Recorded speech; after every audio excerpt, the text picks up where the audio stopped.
जुड़ेंगे बसपा से युवा, आकाश आनंद ने बनाया बड़ा प्लान। जी हाँ दोस्तों, आपने बिल्कुल सही सुना। मैं हूं पराग महेंद्र, आप देख रहे हैं द थिंग। आपको बता दें कि उत्तर प्रदेश के अंदर में जो होने वाले नगर निकाय के चुनाव है और आने वाले लोकसभा के 2024 के चुनाव है, तमाम चुनाव को लेकर बहुजन समाज पार्टी ने भी कमर कस ली है और बहुजन समाज पार्टी अपने सियासी रणनीति को लेकर जमीनी स्तर पर देखने में नजर आ रही है। और ऐसे में बहुजन समाज पार्टी के राष्ट्रीय अध्यक्ष बहन कुमारी मायावती जी, इन्होंने बहुजन समाज पार्टी के राष्ट्रीय कोऑर्डिनेटर आकाश आनंद, इनको बड़ी जिम्मेदारी दी है। इनको खासी तौर पर तमाम पूरे उत्तर प्रदेश के अंदर, पूरे देश के अंदर में जो युवा है, इनको जोड़ने का, बहुजन समाज पार्टी की विचारधारा, महापुरुषों की विचारधारा को बताते हुए बहुजन समाज पार्टी से जोड़ने की नई जिम्मेदारी और बड़ी जिम्मेदारी दी है। ऐसे में आकाश आनंद, इन्होंने बहुजन समाज पार्टी के राष्ट्रीय अध्यक्ष बहन कुमारी मायावती जी, इनके दिशा निर्देशों को अमल में लाने के लिए अपनी तेजी के साथ में, अपने युवा शक्ति के साथ में अभी मैदान में कहीं ना कहीं नजर आ रहे हैं।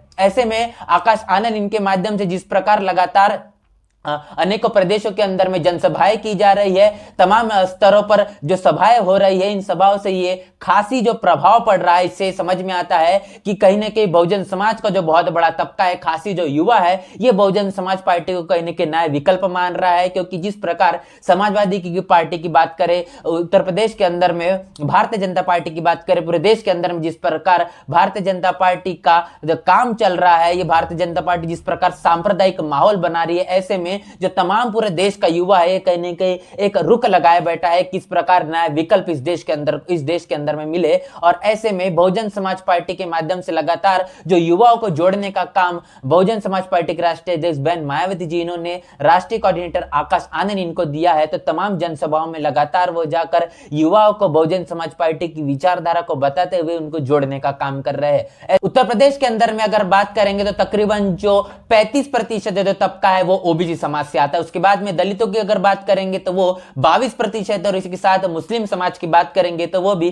कहीं ना कहीं 20% नजर आता है। ऐसे में कुल मिलाकर 77% ये जो पूरा वोट बैंक है, वो कहीं ना कहीं इन तीनों लोगों के पास में है, तीनों समाजों के पास में है, तीनों तबकों के पास में है। ऐसे में जो इन तीनों का गठजोड़ बना लेता है, जो गठबंधन बना लेता है, वो उत्तर प्रदेश की सियासत को हाथ में लेने के लिए दावेदार हो जाता है, मजबूती से वो अपनी सत्ता को अपने हाथ में ले सकता है। और ऐसे में जिस प्रकार बहुजन समाज पार्टी इसी रणनीति को लेकर काम कर रही है कि किस प्रकार जो ओबीसी तबका है और खासतौर पर फिर दलित तबका, उसके बाद मुस्लिम तबका, इसको किस प्रकार जोड़ा जाए, बहुजन समाज पार्टी से जोड़ा जाए, जिसके कारण आने वाले भविष्य के अंदर में जो होने वाले नगर निकाय के चुनाव है, उसके बाद में जो लोकसभा के 2024 के चुनाव है, इन तमाम चुनाव में एक बहुत अच्छा और आकर्षक जनक जो कहीं ना कहीं हम कह सकते हैं प्रदर्शन बहुजन समाज पार्टी करके दिखाए। जो बहुत बड़ा तबका हमको देखने को मिलता है, मुस्लिम समाज का बहुजन समाज पार्टी से जुड़ता हुआ नजर आ रहा है। उसके बाद में ओबीसी तबका भी है और दलितों के माध्यम से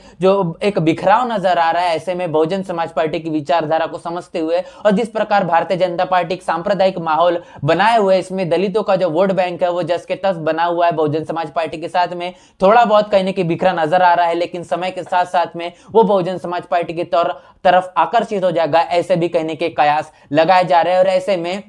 बहुजन समाज पार्टी के नए प्रदेश अध्यक्ष विश्वास नाथ पाल, इनके माध्यम से जिस प्रकार संगठनात्मक काम किया जा रहा है और इसी के साथ साथ जिनको पूरे भारत के अंदर में युवाओं को जोड़ने की जिम्मेदारी दी गई है, आकाश आनंद जो बहुजन समाज पार्टी के राष्ट्रीय कोऑर्डिनेटर है, जिनको बड़ी जिम्मेदारी दी गई है और उनको बताया गया है कि खास तौर पर जो बूथ स्तर से लेकर जो 50% जो युवा है, इनकी भागीदारी बढ़ाई जाए और तमाम स्तरों के जो संगठन है, फिर वो सेक्टर का हो या विधानसभा को, तमाम जगहों पर 50% युवाओं की भागीदारी बढ़ाई जाए। आपको याद दिला दूं कि ये वही युवा है जिन्होंने इस देश के अंदर में भारतीय जनता पार्टी की एक बार नहीं तो दो बार सरकार बनाई है और इसके अंदर में बहुत बड़ी जो भागीदारी रही वो सोशल मीडिया की रही है। और जो युवाओं ने इस देश के अंदर 70% जो आबादी रखता है, ऐसे में अगर 50% जो युवा है ये हर एक स्तर पर बहुजन समाज पार्टी के संगठनात्मक रूप से अगर जुड़ जाए तो ये देखना बहुत दिलचस्प होगा कि किस प्रकार आने वाले भविष्य में बहुजन समाज पार्टी एक आकर्षक जनक परिणाम देखने को हमको मिल सकते हैं। और ऐसे में जो एक बड़ी जिम्मेदारी आकाश आनंद इनको युवाओं को जोड़ने को दी गई है। युवा बड़े बड़े तबके के अंदर में, एक बहुत बड़े संख्या के अंदर में हमको जो जुड़ता हुआ नजर आ रहा है, इससे कहने की सोचना समझना बहुत आसान हो चुका है कि भविष्य में जिस प्रकार बहुजन समाज पार्टी जमीनी स्तर पर काम कर रही है, इसी रणनीति के साथ साथ अगर वो बनी रहती है तो आने वाले भविष्य के अंदर में एक बहुत बड़ा परिणाम हमको बहुजन समाज पार्टी की ओर से देखने को मिलेगा। नगर निकाय होने वाले जो चुनाव है, इसमें किस प्रकार बहुजन समाज पार्टी अपनी रणनीति के माध्यम से परिणाम देती है, यह भी देखना दिलचस्प होगा। और इसी के साथ साथ में जो एक बहुत बड़ा कयास लगाया जा रहा है कि आने वाले 2024 के लोकसभा के जो चुनाव है, इसमें बहुजन समाज पार्टी के माध्यम से जो रणनीति चल रही है, इस रणनीति के तहत बहुजन समाज पार्टी के राष्ट्रीय अध्यक्ष बहन कुमारी मायावती जी ये देश की प्रधानमंत्री होगी, यह भी समय ही बताएगा। आप इस पूरे मामले को लेकर आपकी क्या प्रतिक्रिया, आपकी प्रतिक्रिया कमेंट बॉक्स में जरूर बताएं। बने रहे द थिंग के साथ, तब तक के लिए जय भीम, जय भारत।